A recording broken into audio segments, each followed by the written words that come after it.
This is going to be a constructive critique of the TU9 update for Division 2.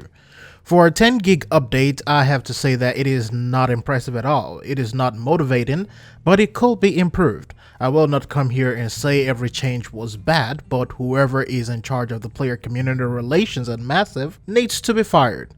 Either they are not passing on the correct feedback to the developers who are actually making the game, or the devs are just ignoring the main issues and player concerns, which still goes back to that player-dev relations. And this goes for every game out there. If the vocal minority, such as the content creators, would just speak up, things will change because you have the power to crumble an empire. Sadly, only few creators will keep it real.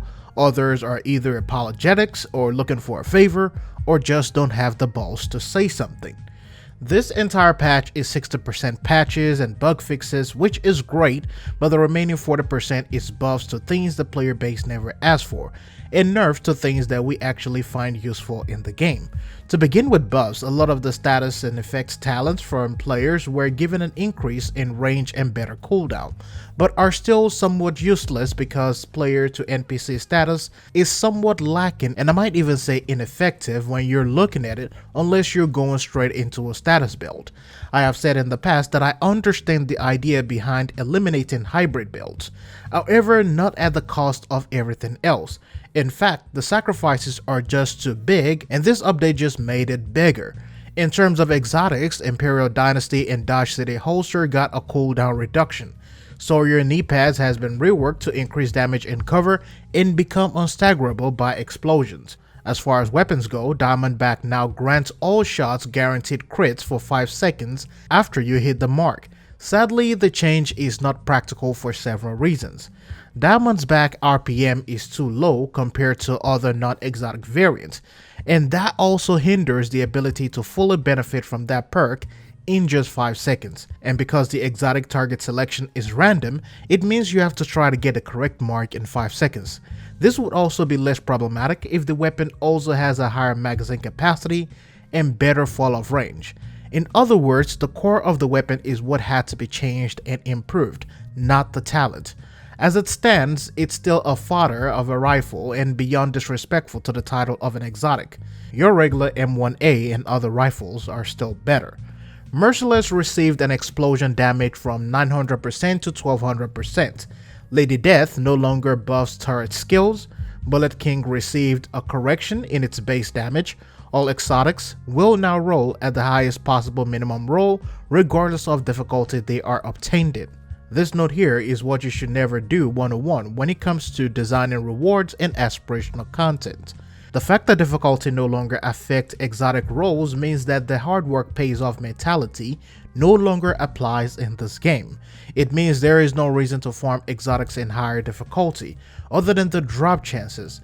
This decision has also devalued the difficulty and tier system created by the devs themselves, and this is something that they have to think about and possibly roll it back. In terms of nerfs, Contractor Gloves damage to armor has been reduced to 8% from 11%. Fox Sprayer's damage out of cover has been lowered to 8%. Hollowman damage to health has been lowered to 10%, and they have removed the perfectly rooted talent from the send-off shotgun, which now nullifies any reason to use that shotgun at all. If you don't know, perfectly rooted makes it so that while you're in cover, you get a 30% buff to skill damage and skill repair, so that has been removed completely from that shotgun.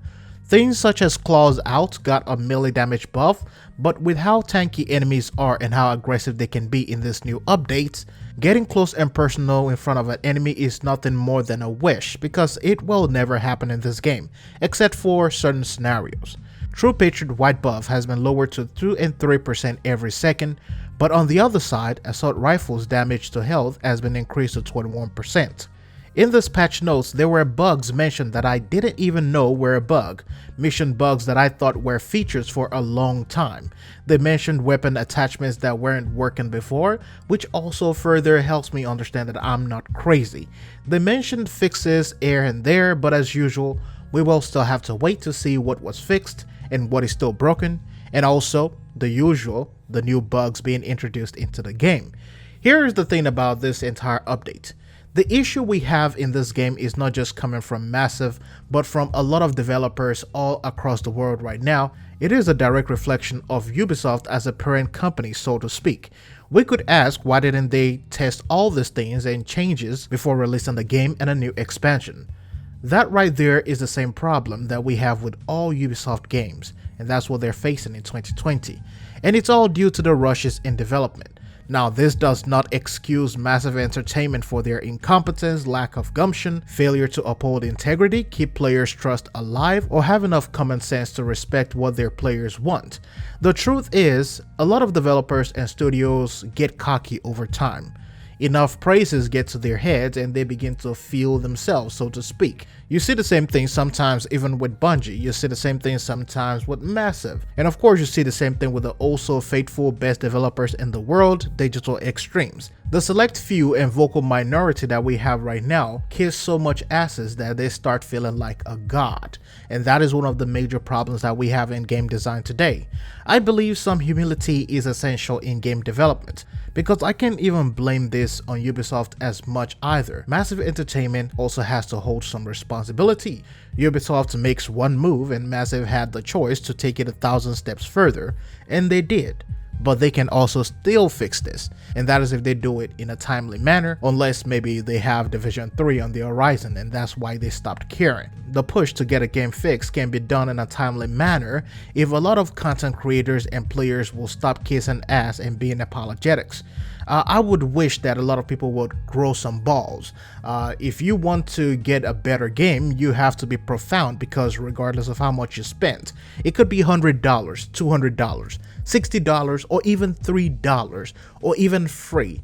You still spent something, and you spent time, which is valuable, and that data on that time can be used to bolster investors' interest in spending on the company. Now, I know that there is a global pandemic going on, and that will often be referenced as the reason why the developers haven't been able to do their job, but let me just remind you of one thing. This pandemic didn't stop them from selectively banning people, so let us just make that clear right there. Anyways, let me know what you guys think about this, because Massive Entertainment, you guys know better, and you can do better. That's going to be it for now. Thanks for watching. I'll see you in the next one.